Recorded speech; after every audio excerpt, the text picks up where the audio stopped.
Okay.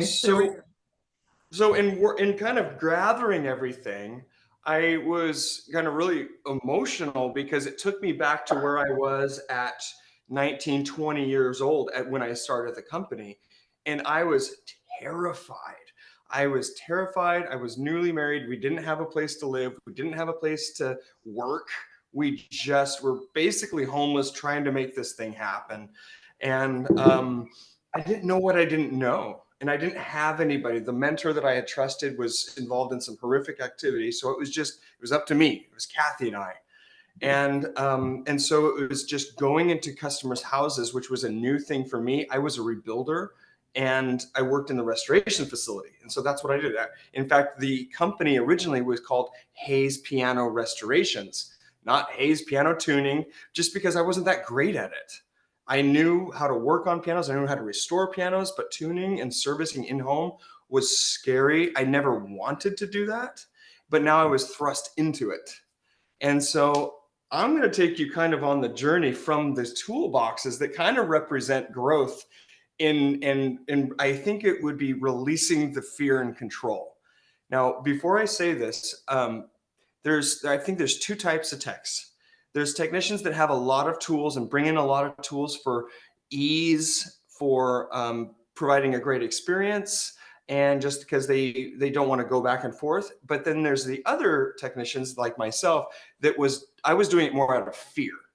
It was like, I am bringing so many tools in here because I'm afraid of looking bad, not having the right thing, getting caught with my pants down. I didn't want this to happen.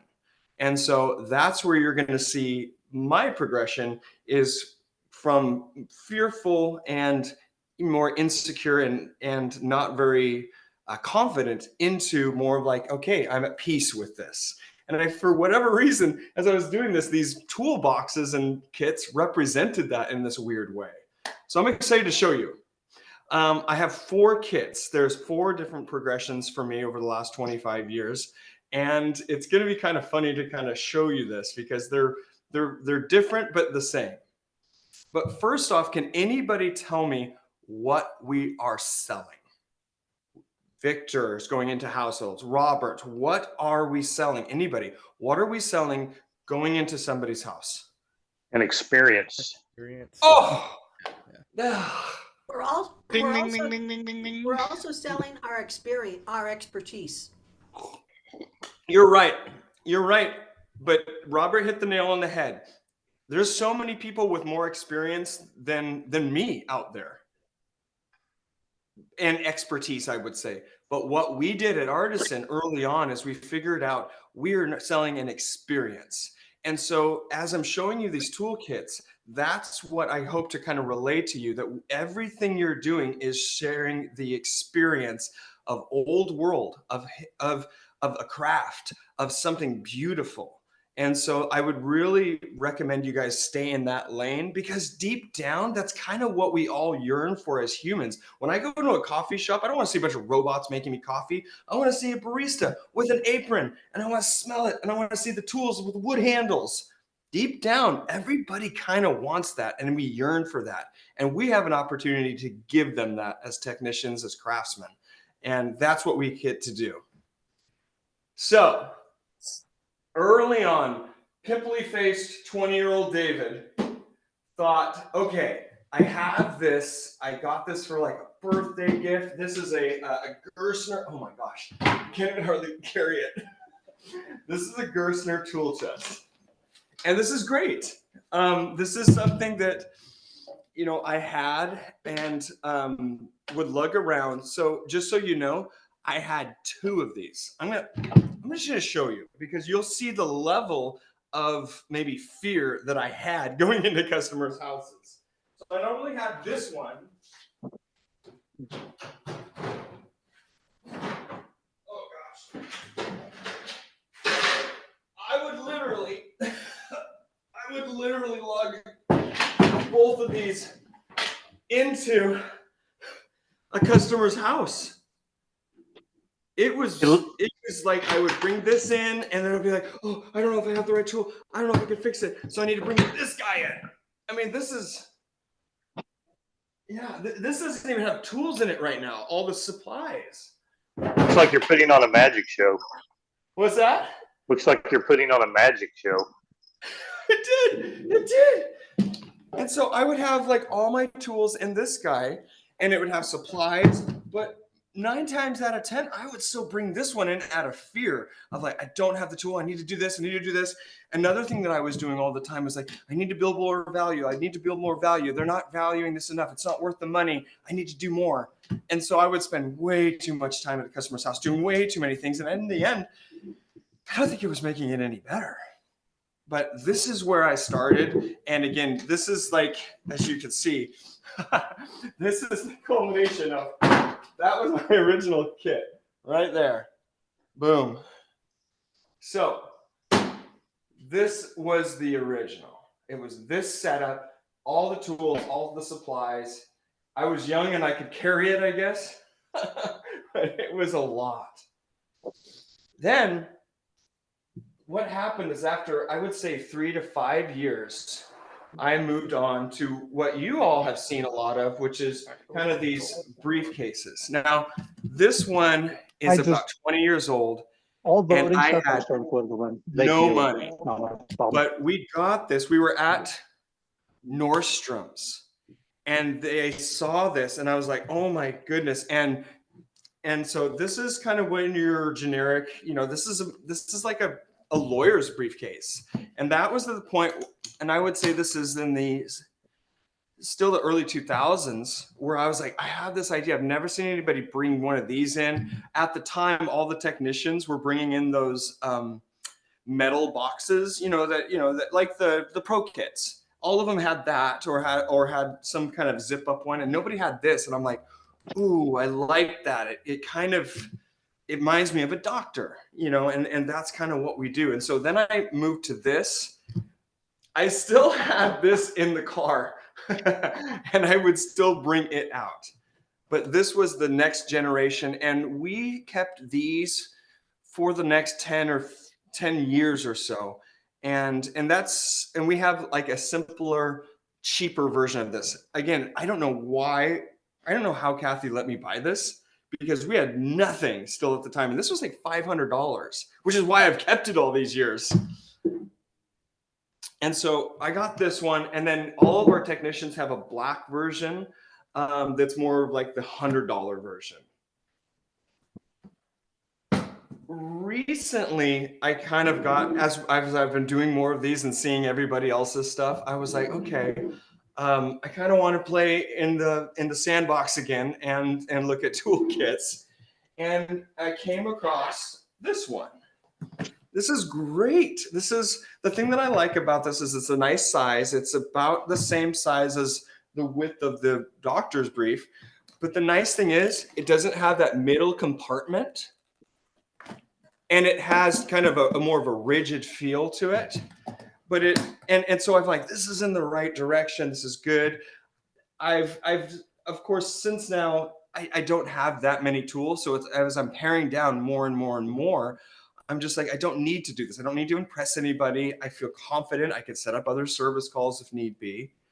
And so I finally have found, after 25 years, the perfect bag. You ready for it?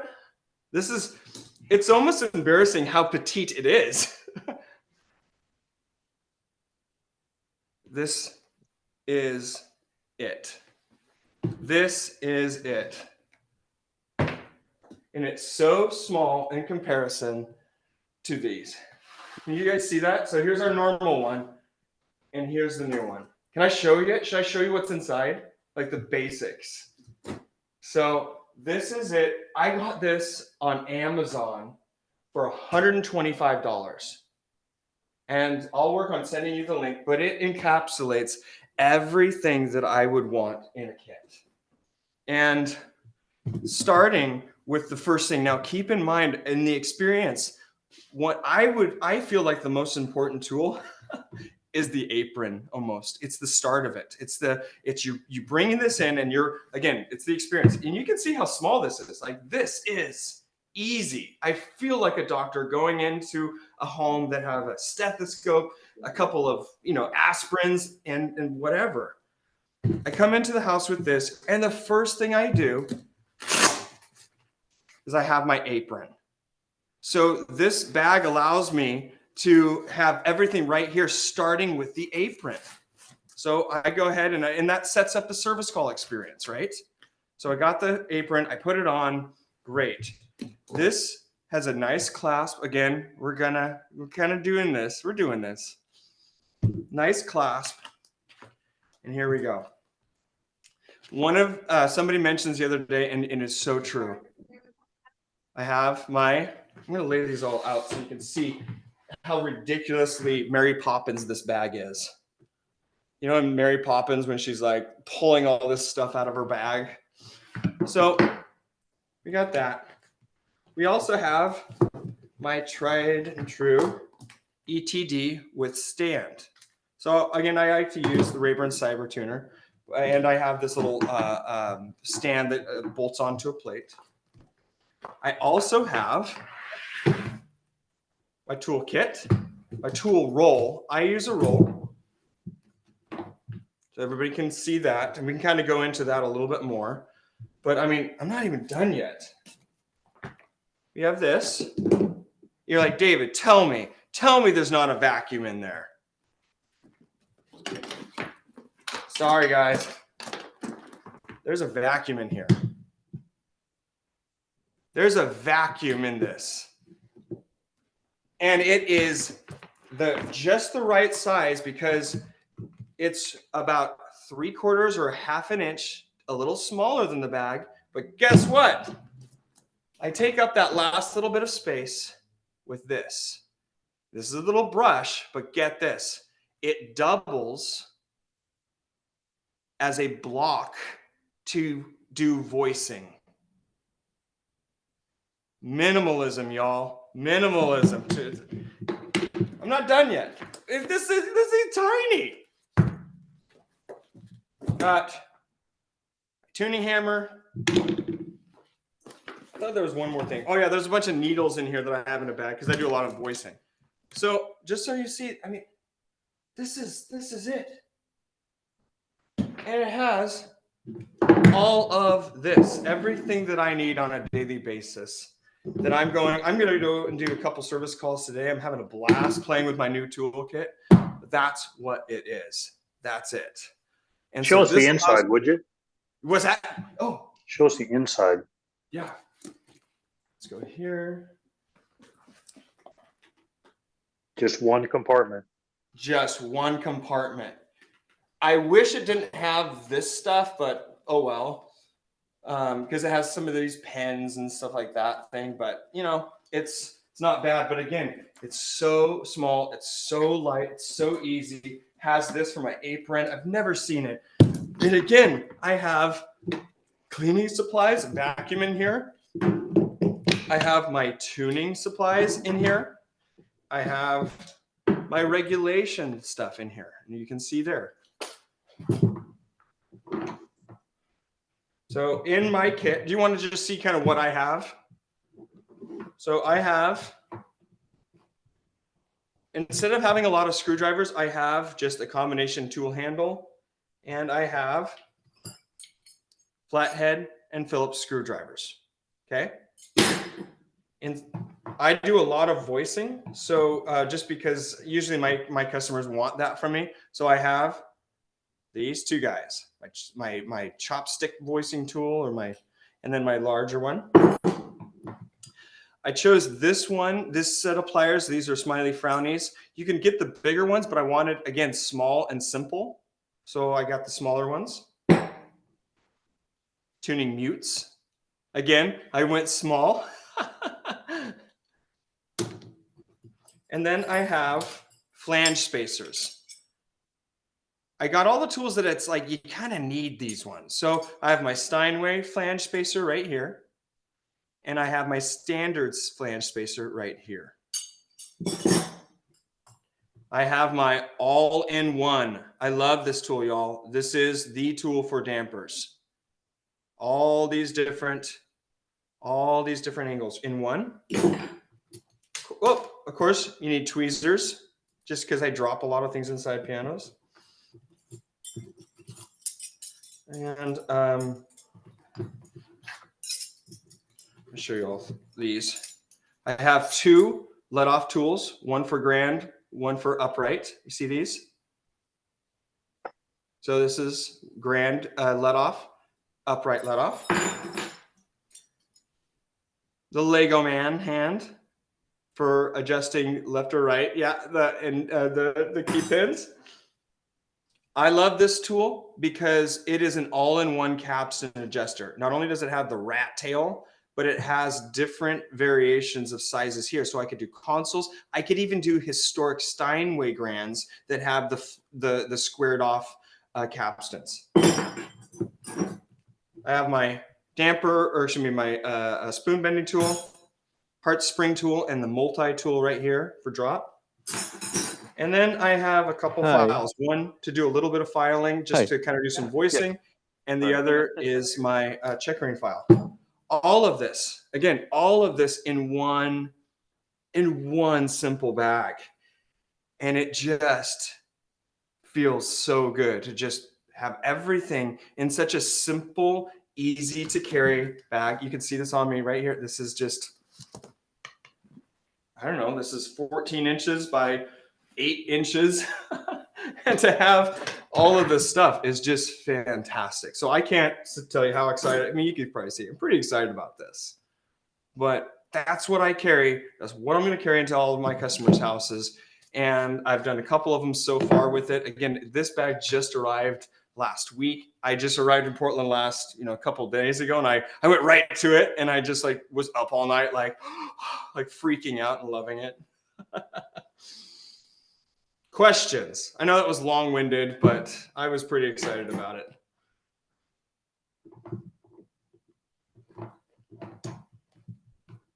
You guys are all quiet. I'm like, all right. I had some questions emailed to me. I think everyone's just like, ah. That was pretty amazing, actually. Okay. All right. I have some questions.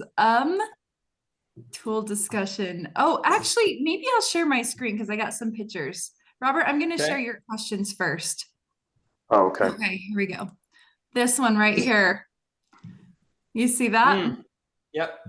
Let me make it a little larger. Damper needs replacing. What's your suggestion here? Let's look at that. Ooh. Here's my suggestion with that. If you don't already have another piece of felt, is I would actually reverse those two. If you don't have another piece of felt, slice them both off at the wood and move them from one to the other. And then chop with some scissors the part that's kind of poofing out. So that would be an in-home fix if I didn't have felt on me. And because the problem with it is when that damper is coming off the string, it's never really coming off the string. So it's just kind of silencing it because that's so much that's going to just keep touching it. But that's what I would do. Other than that, get yourselves, and that would be something that you would have in your auxiliary kit, is some miscellaneous damper felts and things of that nature. Awesome. But long term, what would that be? Would you replace it? Because it's at my house and I'm. Yep. Long term, what I would do is replace that felt with a new damper felt, new piece of damper felt. You'd want to slice it. Your new damper felt will come with the red backing. So slice it right at the wood where the red backing and the wood connect. And then just simply pop another one on. If the new damper felt is a little bit thicker or bigger, go ahead and take a razor blade and slice it so that it's the same size. All right. Yeah. And then voicing question. What do you think about these hammers? Those don't look too bad. They don't. What I would probably do is a light strapping surfacing. I'd probably use 150 to 180 grit and strips and just simply kind of go over it so that it's just kind of rounding everything off nicely. But just from the picture, it doesn't look too bad. As far as that piano goes, it's obviously an Asian made piano. Is it a? It's a looks young like chain. It's a young chain. Young That's chain. right. Okay, so it's going to be a harder hammer most likely. So it's probably has a bit of a harsher sound or a bit of a bite to it.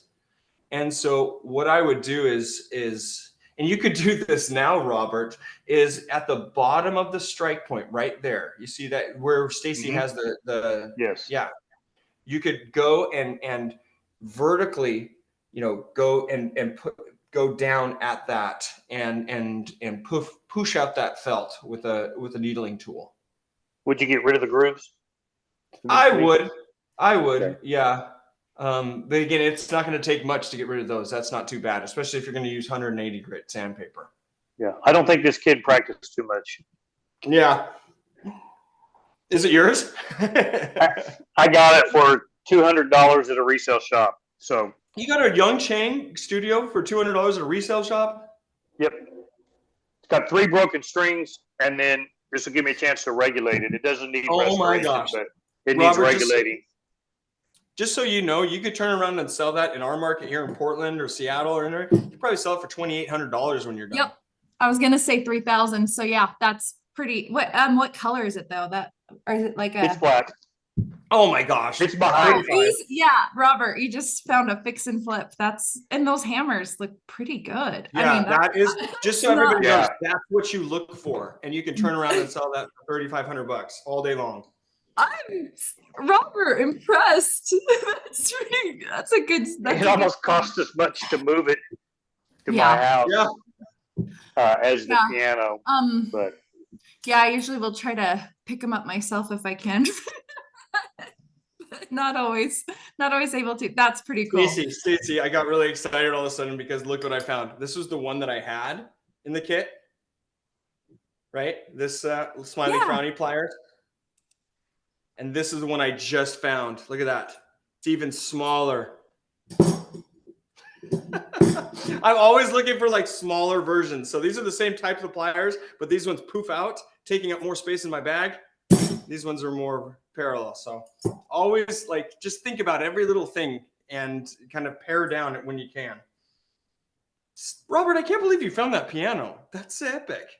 Yeah. one of the music teachers in town told me about it because he sells things on eBay. And when I tuned the piano at the school, he said, "Hey, if you're interested, check this one out." So yeah, it took me about 5 minutes. That's so good. Literally that's perfect because that's how you get started. You have to have something to practice on, but to be able to sell it after and all that labor and training you get paid for it in the end, that's just like the perfect situation. I'm so impressed. Yeah, this is why I need a storage unit, because there's the action on the floor, and so anyhow, it's kind of a mess.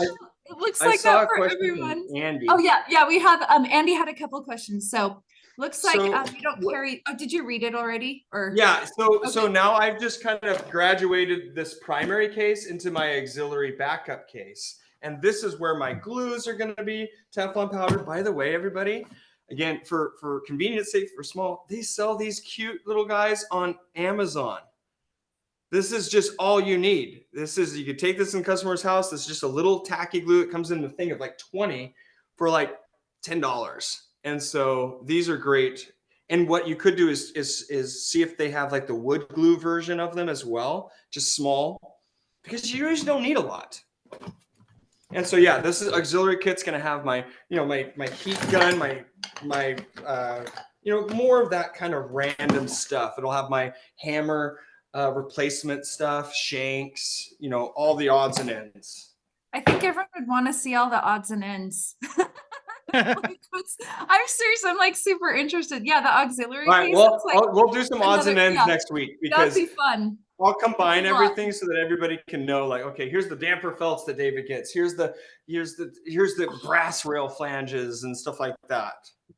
That would be For cool. the stuff in your auxiliary kit, I guess my question is, for a normal tuning service call, we listened to the text on Wednesday, and Coburn was like, I try to tune as fast as possible so that I can then do like as much other stuff as possible. Just so like, if you're needing to use your tacky glue to kind of, or what, like, are you just gonna go back out to the car and like do that stuff, or is that auxiliary kit like if it's in there, I'm scheduling a follow-up kind of thing? You know what There's two modes of thought. So I've met a technician, and he was a good guy. He says, David, every time I have to go out to my car, I have to charge. It's like, okay, to each their own. But really, Andy, I will put. I'm debating it. So you caught me. I'm debating whether or not to put one of those little bottles of tacky glue in a little Ziploc bag of felt and leather. Again, I haven't decided because I really don't want to have anything extra in there, but that would be the only thing I would do. I would have just a razor blade, a little bit of felt, and a little bit of tacky glue. Why? Because if I'm going to push up the hammer rail on on an upright to move that hammer line, and then just do my capstans to get, that's the kind of stuff that the guys are talking about that we'll do at a service call. We'll blow through a tuning and, hey, Mrs. Smith, we did a touch-up, recalibration, regulation of your piano. We moved the hammer line up to where it needs to be and did all that. So I'm literally, it's so funny you mentioned this, I'm warring with myself right now, whether I want to put that little bit of tacky glue and that little Ziploc baggie of felts and stuff. And I probably will. I'll tell you if I do.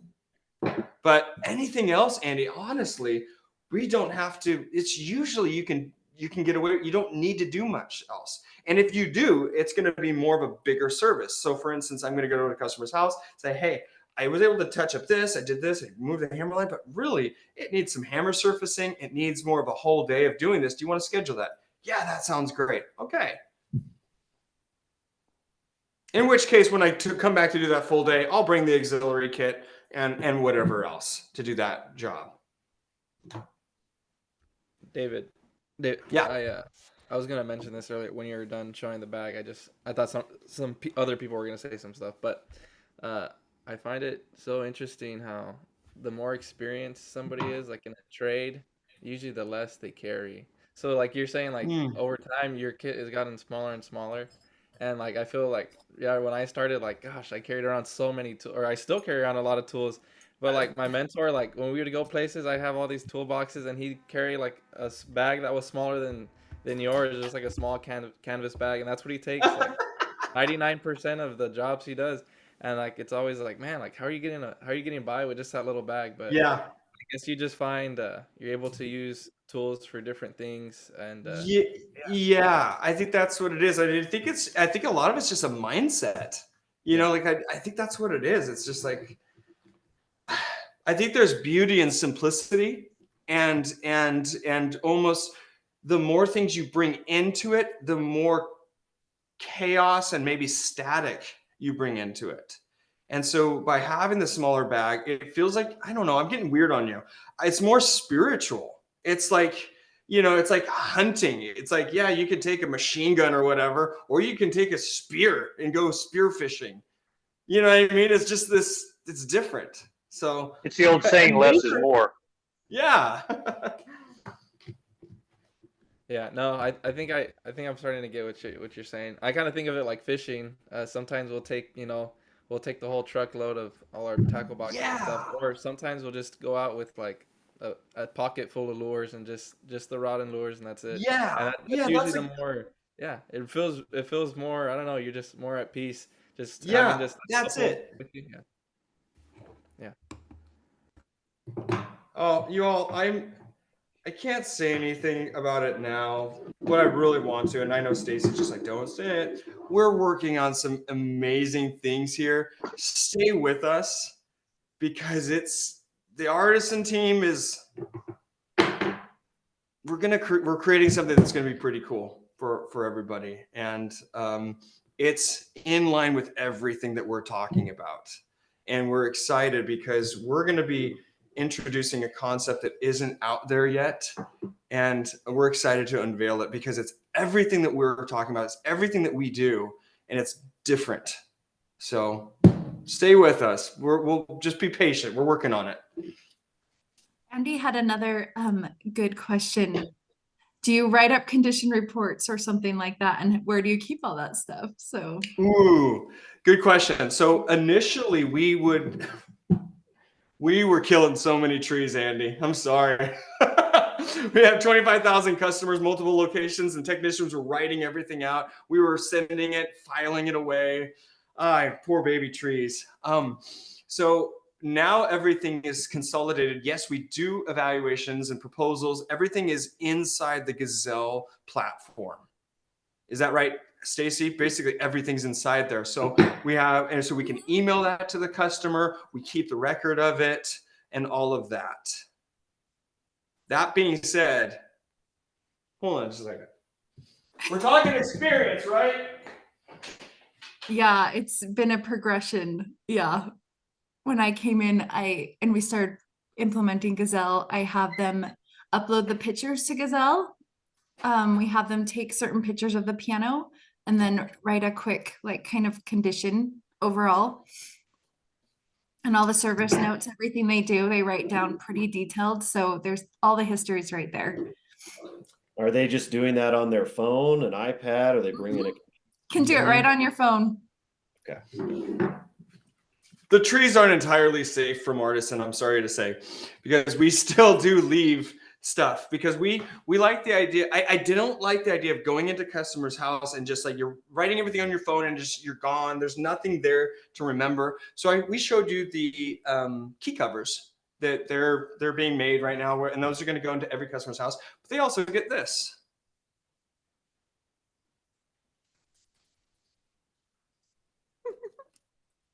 I love our folders. Sorry, I'm really smiling right now. I love our folders so much. This is a gift. This is a gift we give them, and it has a way to find their piano teacher. It has information regarding our packages, bronze, silver, gold. It has, you know, obviously your teacher network. And so what we can do is find them a teacher. And hey, here's a discount on your next piano from a local retailer.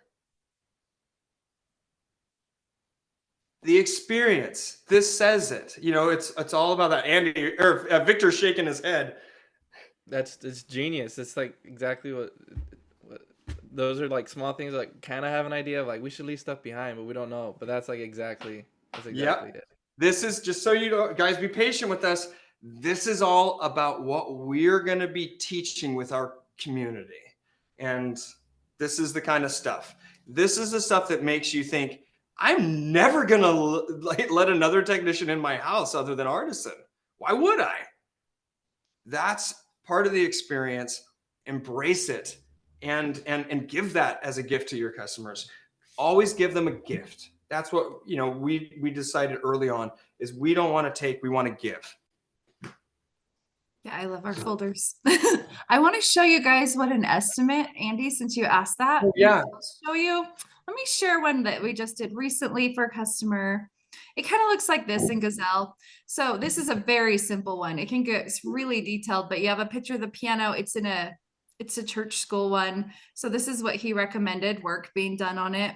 So it's just and then they can schedule it online.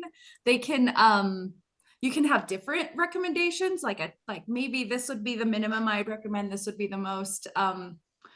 The pictures are in there, the quotes are in there, and you can pull it up anytime. You can email it to them. They can sketch. It's really, really nice. It's so cool. And then if you want to do an appraisal for them or pay for that, you have all that information in there. It's really, really nice. It's kind of nice to have it all right there. They could do it on their phone. They could literally voice text all that. So. And just so you know, we only just got started. Artisan only just got started with Gazelle in the last 6 months. And that was because luckily Stacy knew how to make it happen. Because we were a horse of a different color for Gazelle, and we didn't know how to transition everything, multiple states and all that stuff. And so just so you know, you don't have to use Gazelle early on, but because we were using a different, stuff. So you can upgrade to that, but boy, I will never go back, and it makes life so much easier. I don't know what the initial rates are. Stacy, do you know for somebody getting started? It's how much not very Gazelle is? much. I mean, Okay. maybe right now you're under 50 a month for under 50 pianos. Oh, wow. So, Yeah. But yeah, I just we signed up, charge- so here I can give you the exact number. Oh, yeah, go for it. So Yeah. if you sign up for every option as the base rate for 50 pianos, it's basically $40 a month. Oh, That's for every single option. If you want QuickBook integration, you want integration for um, Stripe MailChimp. and MailChimp, if you want all the integrations. If you don't choose all the integrations, then it's below that. So you could start off with base stuff for probably $20 a month and then build on after that. And Michael, we were emailing. It'd be fun to do a class on like how to set up those kind of like reminders and what we Yeah. do. I would love to do Yeah. something like that for everyone because there is kind of a little bit of an art to it, but they give you a there good. is an art to it, Stacy, and you mastered it. Yeah, that would be really nice, a class on it, because yeah, when we started with Gazelle, there's so much, it's really overwhelming, and so me and Ramses were really like, oh my gosh, like how do we set up all this stuff? And even now, there's still features that we don't use just because there's so much to. There is so much tons of to do. features. Yeah. Hey, So it's really Stacy, overwhelming. maybe what we can do is we'll set this up as a maybe a 1 week worth of things coming up, and we'll talk Like to a Gazelle class. about it, Mhm. and they can send people the links to this as well, so that we can also show, get more people that know that this is going on. Again, we don't want to really unveil what we're doing too much yet, because we're going to be really unveiling something insane, but that might be a fun thing to do. Yeah, because if you have the time to watch all the Gazelle videos, and there are so many, but they are really good. They are really good, but people don't take the time to watch them. But I've seen every single one.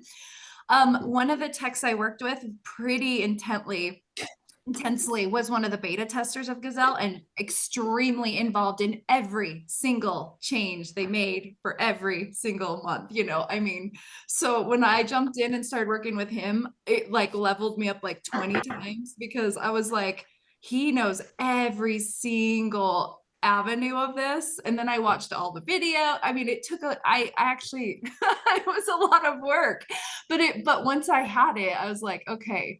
And then you just custom it to you. But yeah, it's a pretty, like, for how it's not very much for how much you get for it. And I would say you don't need it. You don't need it to start out, but once you get like 100 clients under your belt, and you're kind of like, I'm not having you're more busy. It's your time, right? When you have the more time, you can do all that. But when you have less time and you need to start automating more, you need to start freeing yourself up more. Well, the way that I look at it is it's going to be a virtual assistant to help with the booking, help with, giving client reminders, looking at, your CRM for your whole client database, and the being able to do the estimates and invoicing and all of that. It's Michael, that's exactly what you have to look at it as. And that's what we had to look at it, because with the company, with the amount of customers we had, I mean, we spend tens of thousands of dollars a year for Gazelle. So, but it is so, it made it so we had like 2 people that basically it did the work for.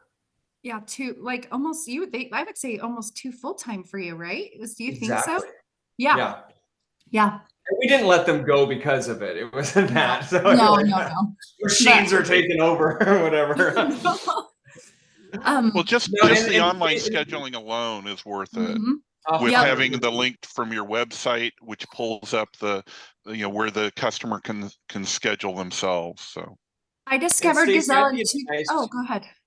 I think it'd be nice to have you doing it, because I've watched those videos and they're kind of, for the layman person like myself, I feel like you might be able to explain it in a different way. I would explain it in a way like, okay, let's just get to like what is going to give you results right now. Yes. Like I will just tell you the top, like the top 5 things to do to start getting results. But I discovered it in 2013. And the only reason I was so into it, because they were really, they didn't have all these features back then, but I was like, there was an online book now button, and that alone, I was like, oh, like, because this emailing back and forth, I mean, it's so book now, click, they schedule it, Oh, that alone was like Yeah.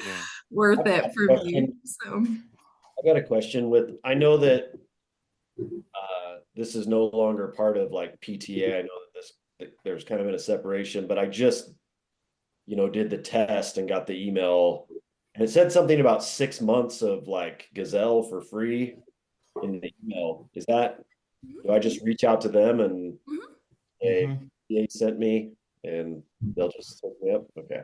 Yep. Yeah, exactly. Exactly. Jeff, we can't hear you. Looks like you were talking to us. Oh, can you hear me? There you are. Oh, okay. I was just saying I'm on the 6-month trial right now. Yeah. I'm kind of here. you're really quiet. Sorry. It's okay. Hello? It's a Maybe it's in little- your headphones.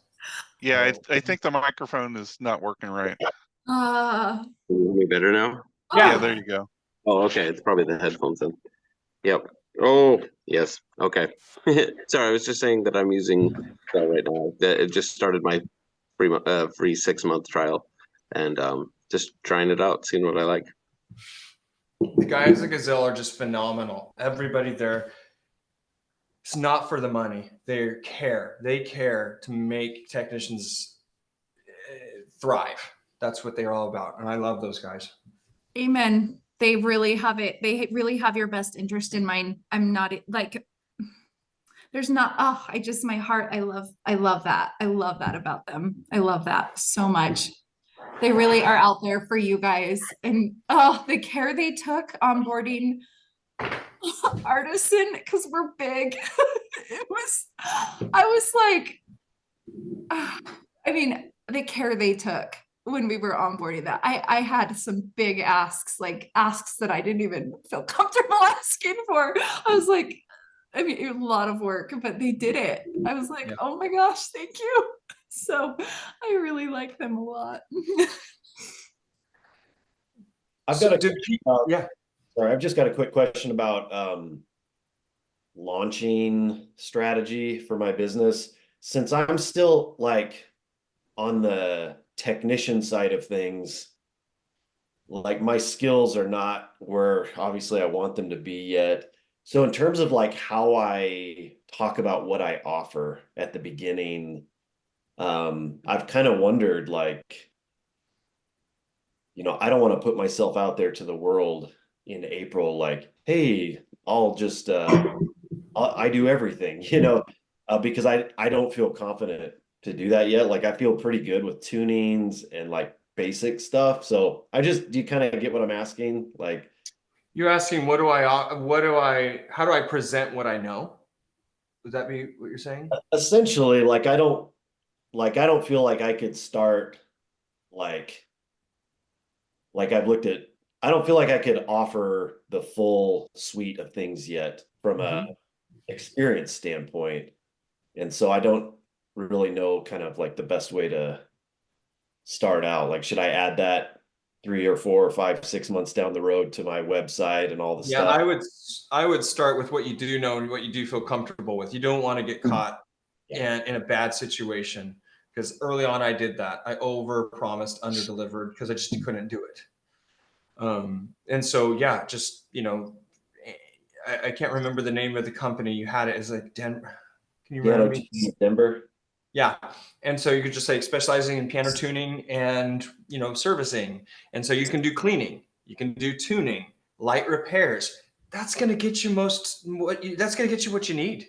And you're going to get into customers' houses. You're going to be able to hone in your tuning. You're going to be able to do little repairs, play around with it a little bit. Don't charge, hey, I'm going to move the hammer rail up and touch up the regulation. No charge. That's how I learned. Okay, cool. Thanks. Oh, Johnny. Question. What about the thought of here was my plan. Same thing with Andy. I'm not going to be confident doing the whole suite, but what are your thoughts about like networking with local piano technicians that do that, so you can like recommend them or reference them, like, because like one of the PTG things they did was installing like player piano, like piano CD things, and like you got to get certified to do that. and like that's something I want to offer. But so I'm networking with people who are certified. So if that is something that they request, they can go through me, and then I can network that out until I'm comfortable enough to have those skill sets. Thoughts on that? I'll just be frank. You all are living in a different world than I did when I was starting out. 25 years ago, people were cutthroat. People were the 70-year-old people that you're talking about today were 45, 50, and they were in their business. They did not want to share. They did not want to do. They were trying to make it. And that's the experience that I found, at least here in the West Coast. So what you've told me, Johnny, what people have told me about what they've experienced with these technicians just really embracing you is unfathomable to me. And I love it. I think it's great. So I would definitely work on what you're talking about in networking and just getting to know these technicians, because if they're willing, my goodness, I would have loved that. I totally would have done that. Stacy, what are your thoughts? Yeah, absolutely. Yeah. Here in Utah, we have a whole network, right? And the thing is, there's some mindset here that there's plenty of pianos for everyone. I mean, there's a mindset like I literally have worked with most of them, right? So they all literally worked with most of them, and no one's feeling threatened by that. They're all pretty cool about it, honestly. Wow. So, like I share the same information to help all of them, right? So it's cool because I have one tech that specializes in pneumatic players. I have techs that I refer for digitals. I have techs that I refer for, like, you're gonna want a referral list. I mean, like for instance, like, oh my goodness, I refer all day, you guys. I would say 3 or 4 people that call in. Like I have referrals, right? So like I refer to people for refinishing or for, I don't know, there's just a whole bunch of, yeah, I would network with them. Find a technician you really like and respect, and that you develop a relationship with, because all of you will run into an issue where you're like, you broke something, you made a customer upset, something happened. You need somebody to back clean up. And I did that early on. I found a couple of technicians that were really nice, and they like embraced me, and I could trust them to go in, follow up my work. They're not going to throw me under the bus, and they're going to make it right. Right. You need a good refinisher referral for you too. You need, it's really great customer service when you can help that customer find the right person too, when you can't do it. Like you need someone who can do key tops for you. I mean, that's a request you're going to get. You're going to get, if you don't want to learn how to do it, like find someone that you can refer to. Yeah, I would say refinishing. These are things that if you don't have it, like refer to someone, build that relationship. Cause and it's weird. Here in Utah, I've even used techs. We have a lot of 1099 techs that I have, and I'll float them. I'll be like, oh, they have more tunings than help, so go over there. I'll literally float them around. Not that I'm saying to do that, but like that's worked here. What else, David? What else would you say? Well, Yeah, I've been amazed at how many PTA students talk to me, and they're like, yeah, I actually got started and I got really welcomed by the local piano tuning community, and they gave me more customers, and they, what? It just is so awesome. So I definitely would recommend embracing the guild, go to the local chapters, let yourself be known. Again, I don't have a lot of experience with this because it was so not that way, at least locally 20 years ago. It was very much not that way. Yeah, being in the Houston area, it's so huge that, there's several technicians, but we're all minimum 25, 30 minutes away from each other. So like there's no overlap. Are you guys mostly like on the different quadrants of the city? Or Yes, sir. Yes, sir. And in the guild, a lot of people even come from like LaGrange, which is closer to Austin, and Katy, Corpus. So like all around the Houston area, even a little bit outside of it. Yeah, these are great questions. Hey, Victor, I have just something to share. I got in touch with Michael White, your mentor, and he's coming to visit me because he'll be in town for the symphony concert. So he's going to look at my Young Chain, help me restring it, look at my Steinway. And I mentioned you, and he said, oh, those are my boys. Yeah. No, yeah. And actually, we're planning on taking a trip up to Round Top. Johnny, we're going to be at the shop in LaGrange, hopefully in a few months. And I was thinking maybe swinging by St. Angelo, Robert. We can stop by and say hi. Yeah, dude. if you're in the way. Oh We're my out in the middle of God. nowhere, but hey, you're welcome Yeah. anytime. No, yeah, and I think it'll be good. Yeah, Johnny, you can check out the shop there in LaGrange. The Michael has a shop, Awesome. 14,000 square feet. Really nice Ooh. shop. Yeah, It's a big and shop. When was that again? that's in LaGrange. That's Plum Piano. When are you swinging by? Hopefully we can be up there. I'm planning maybe in May. Yeah, we usually do a year trip up there to the shop, and then there's a big festival that they have there, and we work on all the pianos before the students get there for the summer. They have a big camp that goes on. Yeah, Michael said he's on the board of the Round Top Festival, and he has an 1875 Steinway that was built for the Centennial in his shop at LaGrange. That there were only 12 made or something like that. It was fascinating. Yeah, we worked on that one. That thing is awesome. David, Really? As David, have you seen that? It's a Steinway, and there was only about 10 of them. They clipped it. They were 9-foot Steinways, and they clipped them to make them 7-foot. And there's only like 10 of them. He has the paperwork from the factory, extremely rare. But right when they finished it, he had me go up to the shop and regulate it, and it's just so interesting. I'll send you guys What pictures. do you mean? Can you pull up a picture, Stacy? I don't think I Yeah, know about. I've never heard that. Sorry, I was like in it, like I wasn't even Googling it. Sorry, I wasn't Googling it. I'll have Oh to yeah, look it up. it's really hard to find information on it. But the only information we had was from the papers from Steinway. We didn't find. Why anything did they on do it. this? I don't know. I need to reread the paperwork, but it's from 1875 or 6, somewhere around there. But it's an 88 key. It's not an 85. Okay. And that's the other thing. We had posted pictures on it in one of our forums, and some guy was like, "Man, that's fake." He's like, saying a whole bunch of stuff, and we're like, "No, like we have the documentation," and we were showing them, and it's really interesting. I'll send you the pictures we have of it. Yeah. And we have a video. Post them on the Facebook, Victor. Yeah, that would be interesting. Yeah, I'll try to have Michael send me the sheet from Steinway, but it's a really interesting piano. They rebuilt it last year. Looks awesome. It's just so weird though, and you can tell it's not like your regular piano shape, round on the tail. It's kind of like squared off, and you can see where they cut it. It's pretty interesting. Wow. Never heard of that. That's fascinating. Yeah, I'll post those. I have one more question that was emailed, so I wanted to do that. So the leg is loose on this. What was that showing up? Do you see that? Well, this one's the good side, and then the other Okay. photo is the bad side. So somebody at some point had screwed in the leg. It was pushing up in the cheek block and making the A0 key not move. So I was able to move the bolt down so that it matched more like the other side. The problem is that the leg's still loose, and I figured I wanted to get your recommendation. I probably will need to tilt the piano to work on the leg, won't I? Yeah. So this is what, like what kind of a piano is this? It's a Samick console built in around 2000.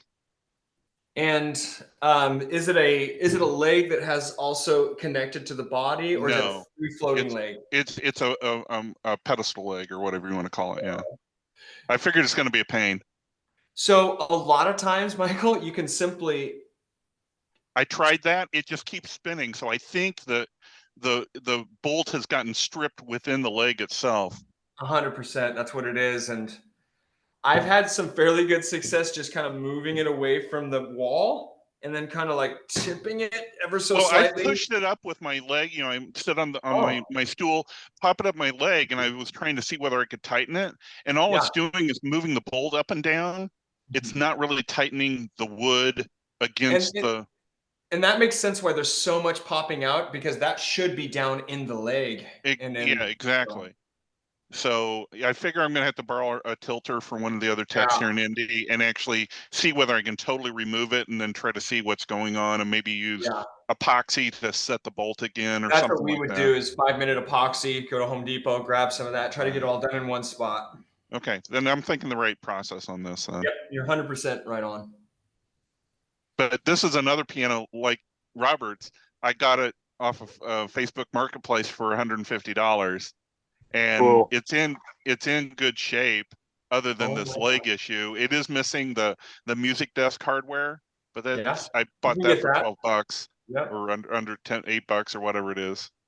So Yeah, and yeah, there's I should be able to flip it for 800 to 1,000, 2,500. if not Yeah. much, or if not more. Yeah. Yeah, again, if you go ahead and do what we, the gold package, which is, light hammer surfacing and hammer surfacing regulation, voice it, tune it. Yeah. Owned by a piano technician, just serviced, fully serviced, $2,500. Yeah. That thing will fly. So I agree. I'm definitely not going to sell it until I get the leg fixed. And Mhm. the person I got it from, their dog had chewed the corners of the bench on the bench lid, so the bench lid needs to be replaced, or the bench totally replaced. One of the two. You can find a pretty good match if you want to go to Bench World for like $250, like a good just matching bench that would like really match it or replace the top. But yeah, that would probably. I be actually what- called Samick there in Tennessee. They haven't called me back yet whether they actually have in their warehouse a replacement bench or not. So we'll see whether I get a thing is- response from them. The thing is with those companies though, they usually outsource their benches. I'm not joking. Like most of those piano I manufacturers. figured I wouldn't get anything out of them. Yeah, but they don't make them it in-house. doesn't cost me anything to call them and ask. So Hey, Victor, are you and Ramses Mrs. Doubtfiring us? I never see you both at the same spot. No. Yeah, well, it's because Ramses does work he's a teacher. He's in like company. Oh, got He it. works I was full just time. curious. Yeah. No, I see and then- Ramses, and I see you sometimes. No, but after work he usually goes to do his tuning, so that's why he usually can't make the meetings in the evening. Got it. I was just Yeah. curious. No, we're not playing tricks. Yeah. Awesome. Justin, Well- is that a picture of your bag that you are gonna get? Wait, what? Did he post it in the chat, like this bag? I was just wondering. Yeah, I think I might go with one of these. Here, I'll share it so you can see. It's pretty. It's a lot of. I That would I hold like the way everything. Alan had a backpack, so I was kind of thinking of this. Oh, that's awesome. Awesome. Oh, that was Justin. Sorry. Did I say Johnny? No. Sorry. No, you said Justin. Okay. Yeah, okay. Just making sure. yeah, you Wow. can put it on Johnny. Sure, why not? I did ask Oh. Alan to do a layout. You know how I sent you guys Coburn's layout on the table of just everything? I want to do that for Alan too. And then I want to make a doc of what you had in your bag, David, and I'll send it to them. So Yeah, that'd be great. That is a cool bag. I just posted on the Amazon. I just posted that. That's the little mini bag that I got, just so people, you just get an idea and the size and stuff like that. It's awesome. Yeah, I like these tool bags and kits, and you can see again, it's just this. Just tone it down. Evolution at its finest. That's right. So Well, David, what company did you order your key cloths from? My what? The key covers that you're putting your logo on, going to give to customers? I'm not sure. Andy does that. Andy, I our know CEO. you keep asking. I'm sorry. I Our was like, CEO, but again, we're gonna have a lot of this type of stuff. We're working on Okay. so it's Because I coming. thought It's that's coming. such a cool idea to be able to as a giveaway to customers. It- A lot better than a pin or Yeah, or just a business card. even just more than a business card. They're gonna see Well, you still every leave time- business cards. Yep. having Every time that they're there. gonna play their piano, they're gonna see Michael's Exactly. piano tuning. Exactly. So yeah, it's that kind of stuff that we're working on, and we'll probably invite people. You'll have to sign an NDA, but we'll probably invite some of you as we get a little closer to kind of see it, hear about it, give us your thoughts on some of the stuff we're doing. But Stacy's just like, Yeah, I could read her face. look at her face. It's like, don't say anything, David. Hmm. Anyways, I'll see you next week. I'm gonna go tune a piano. Have a good time. Have a great Friday. Before I It's say great to anything, see you all. I'll see you. Thanks again, guys. Have a good morning.